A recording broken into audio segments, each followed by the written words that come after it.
Rajt Malta tinbidel. Ħaluża da. Għaxin għamilt?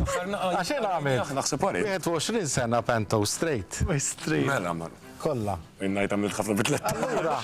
Allura mill-bidu tal-pento, għall-axar tal-pento, rajt kambjament inkredibli. Għax kont nieħu biċċa xogħol tal-ħaġa biex ġifieri kien ikun hemm stunati u da. U hemm stems u naħseb xejn. Ma kienx hemm dak l-ammont ta' training ukoll. Eżatt, eżatt. Imma mbagħad dejjem jimprovjaw sakemm filli m'għandekx minn fejn tażel, filli għandek ħafna minn fejn tażel. Fi żmien meta bdejt jien kulħadd kien self-taught. Jaħseb li forsi kien tajjeb, forsi ma kienx, forsi kien aħjar minn xi ħadd ieħor jew u tmur tidħol mal-MADC u jekk tkun tajjeb u tagħmel audition u tieħu l-parti. Però it-training ma kienx hemm.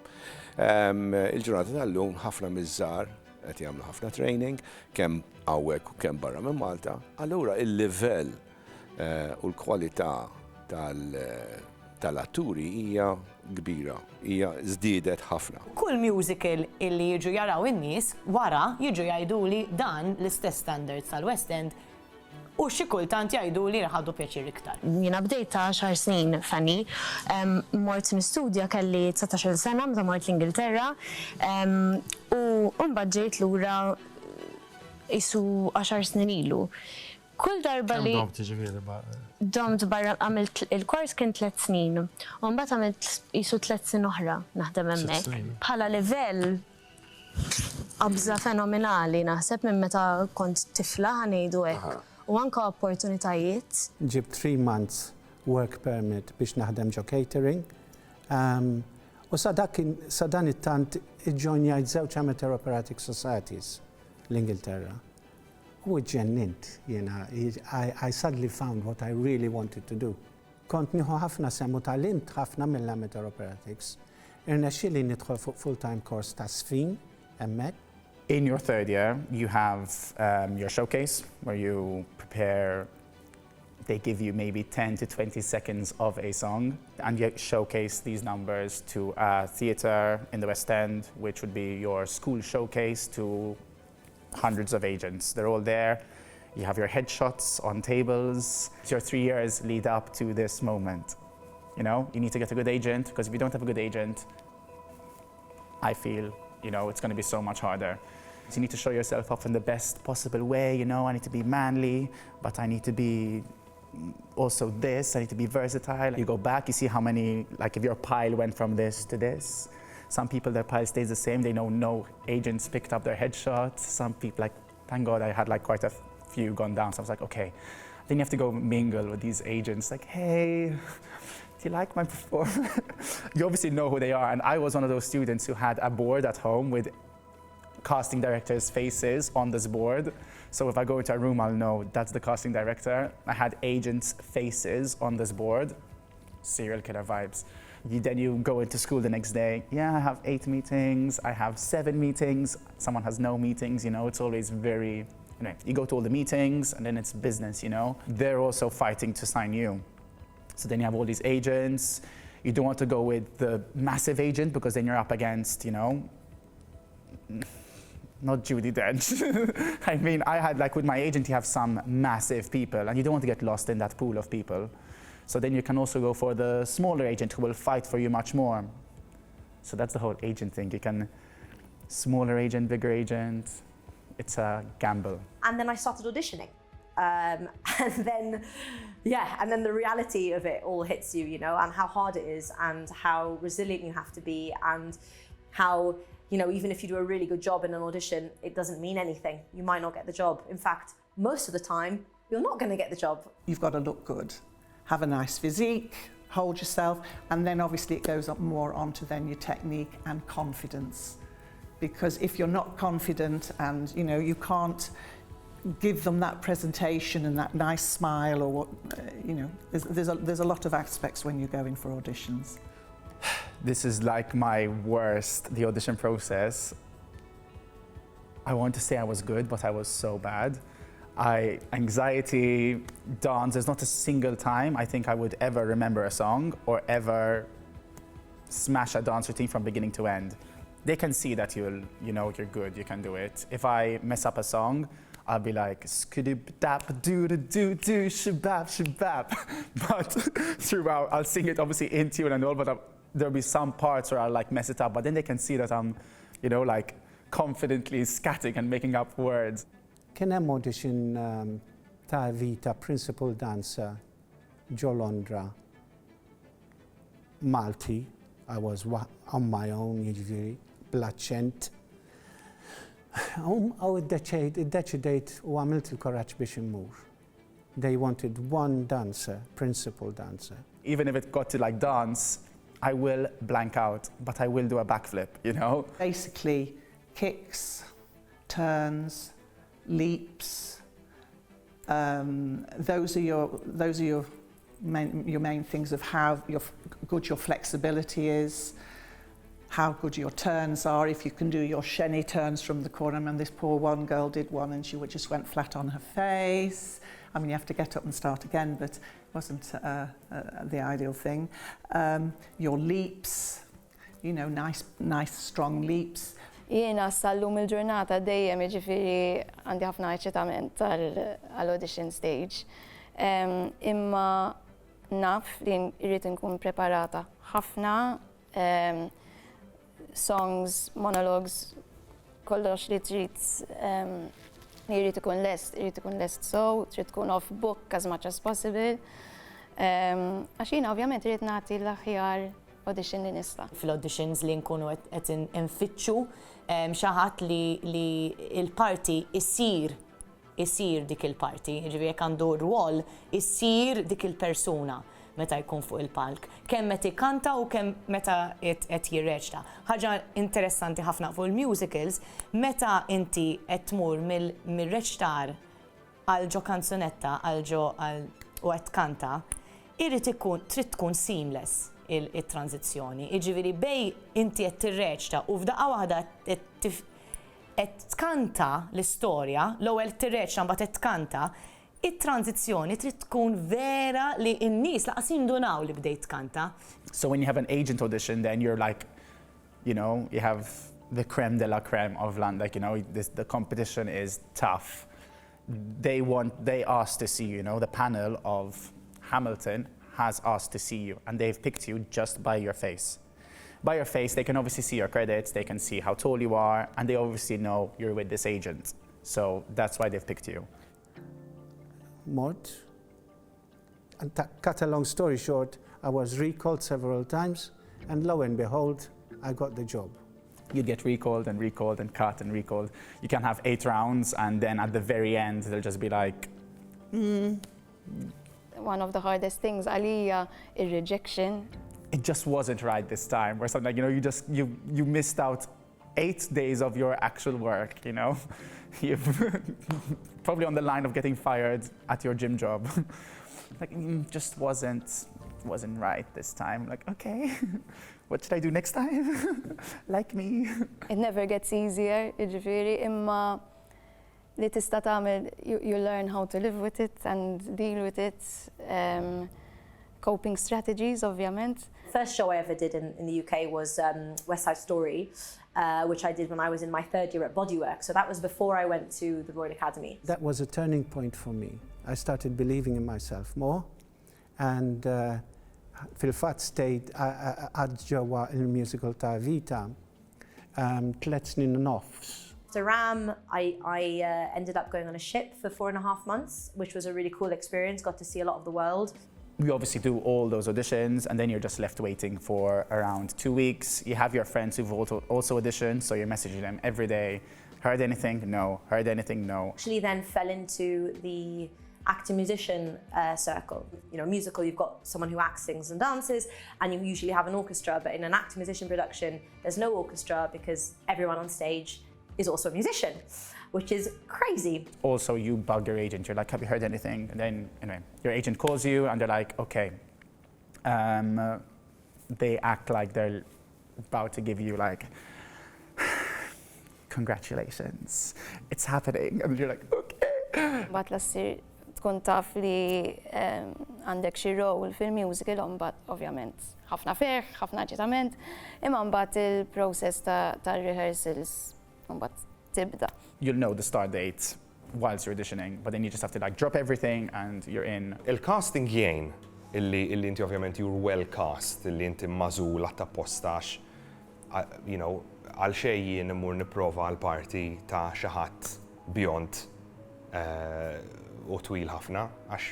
Ma jiena nħobb ħafna insib pereżempju xi esperjenza f'ħajti li it would have happened ta' veru speċi tumi u I kind of link it, I relate it to my character.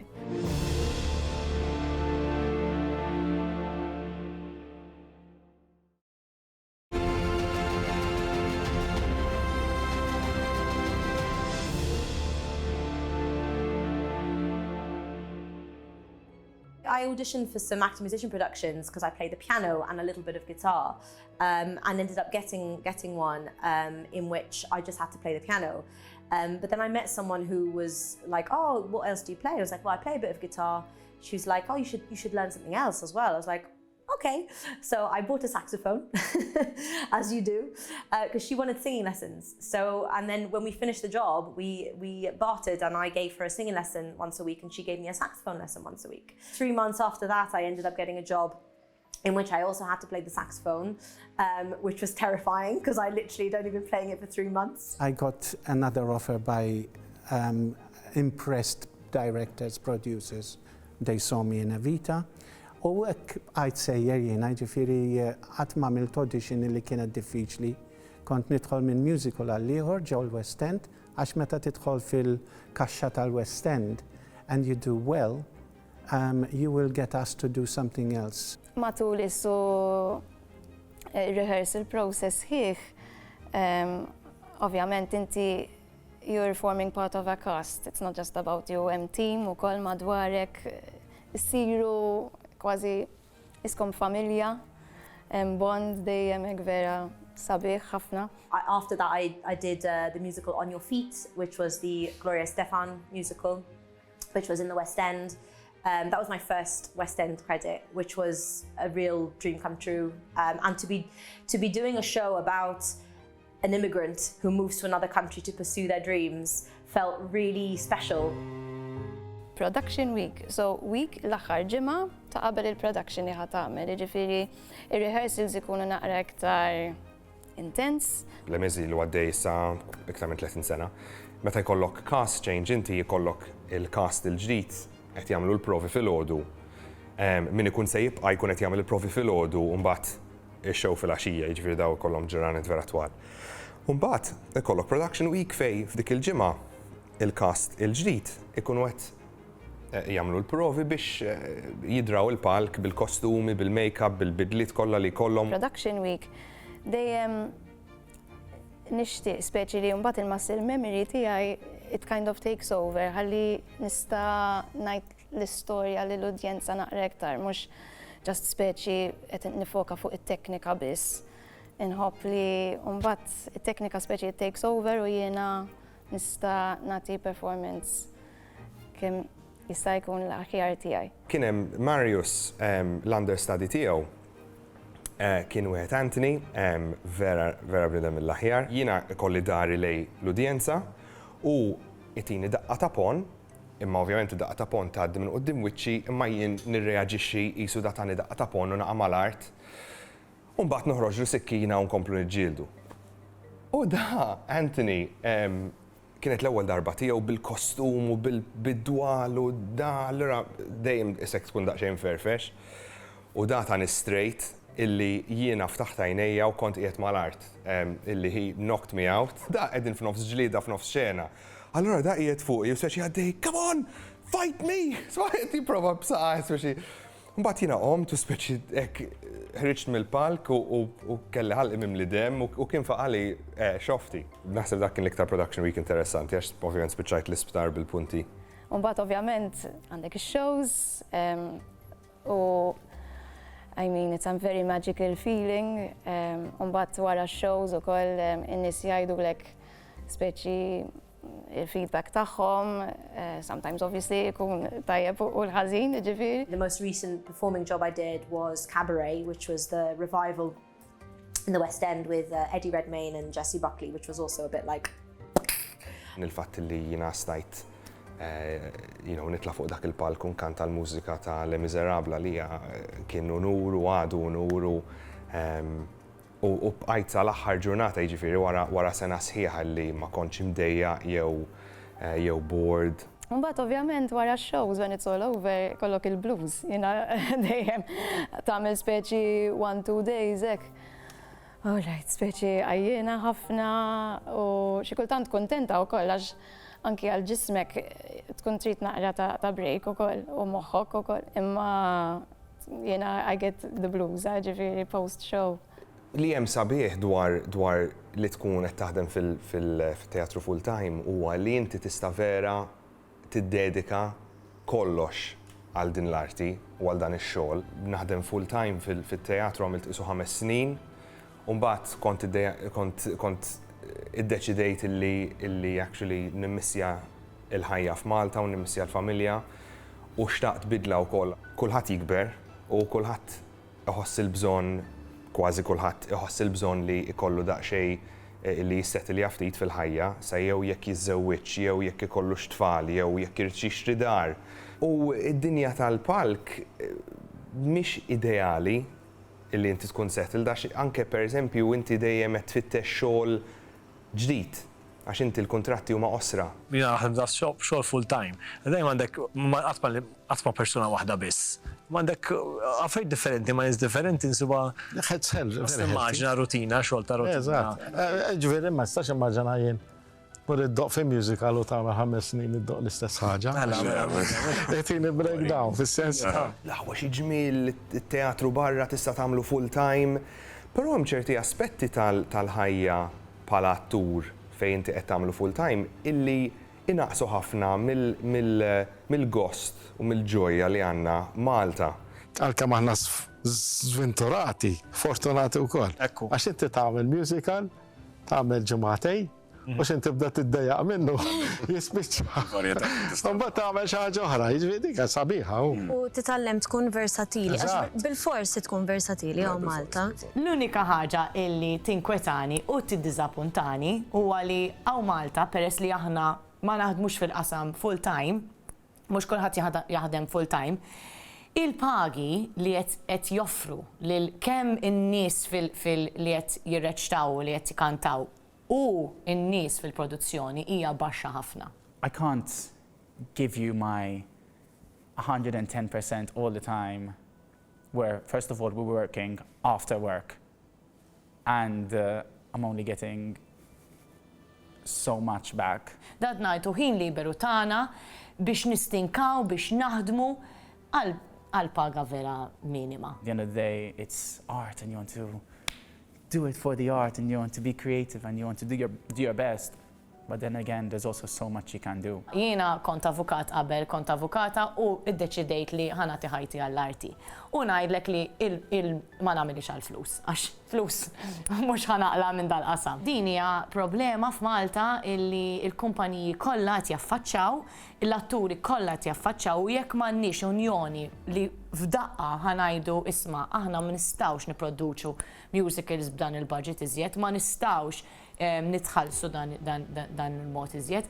Hemmhekk f'dik il-qasam mhux ħan nimxu l-qudiem. Futa fi teatru kollok il-kalendarju jibbukjak. Bad fejn għandek gaps tarx ħadd tivin. Trid tagħmel xogħol ieħor ġieli in between, forsi tkun trid tagħllem jew. Ma naf il-ħadd jien li jirrexta biss anke Londra. Jekk tkun producer jew tikteb jew tkun taħdem kwinti għandek aktar possibilità, għandek aktar kontrolla il-narrattiv tal-karriera tiegħek. When you train in musical theatre, you know, you've trained in acting, you've trained in dance, you've trained in singing, and you know that already leaves you with a wide range of ability. So you can go into TV, you can go into film. 10% of my year ended up going into musicals. The rest are doing so many different things, but even content creation, so many big TikTokers now are their background is musical theatre, and you're only finding this out now because they're realizing that first the industry didn't really want them. They blew up on TikTok, and now the industry is like, oh, hey, yes, we want you. The industry is so competitive, and it has to do with so many different things, what you look like and obviously what you sound like and your skill set. But there's a lot of luck involved and, you know, as I said, your appearance.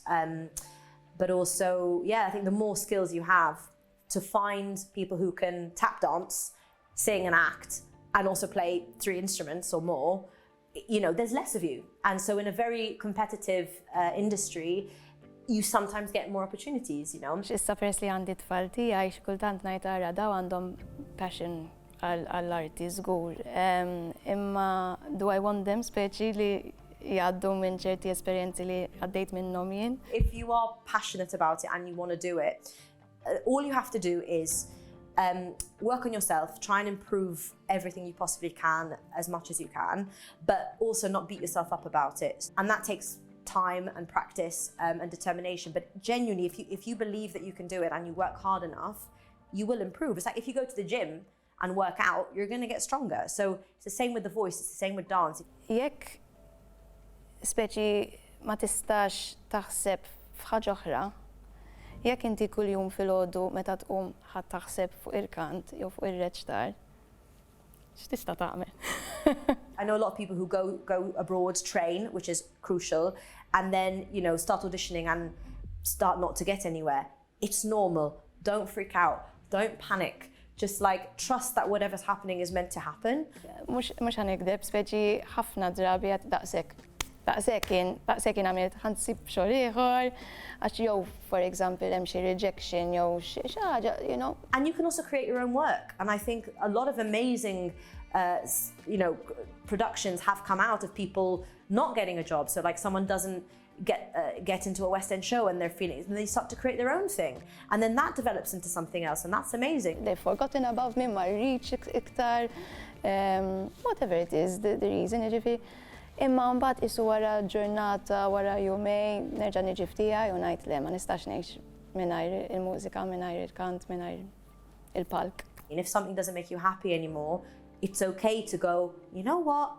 I'm going to just take a break from this because it's stressing me out. I'm going to focus on the things that I enjoy. And I think that when you're in a happy place, things come to you. And it's hard because it's stressful, but also just trusting that everything is happening as it should. Work hard, be nice, but also just chill. It's going to be okay.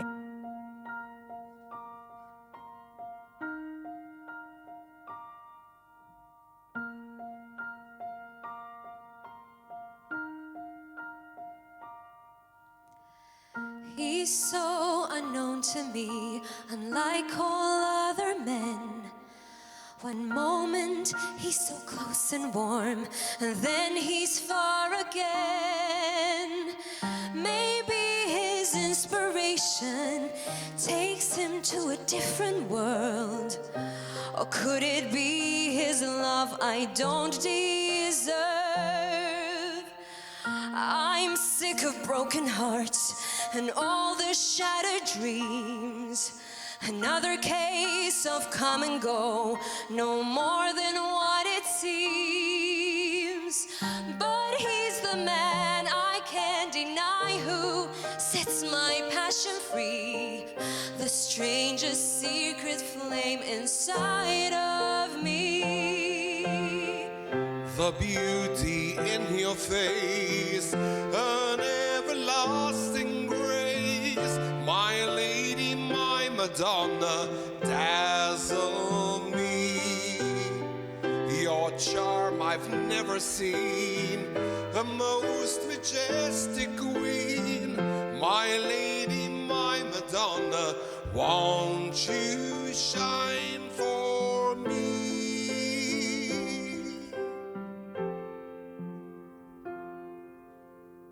Soft colors of the morning, sunshine in the night. You thrill my wild imagination in either dark or light. Your eyes so bright and deep like fire on a summer's day. A golden rose that never fades away. The beauty in your face. An everlasting Don't have a grace, clue. my lady, my Madonna,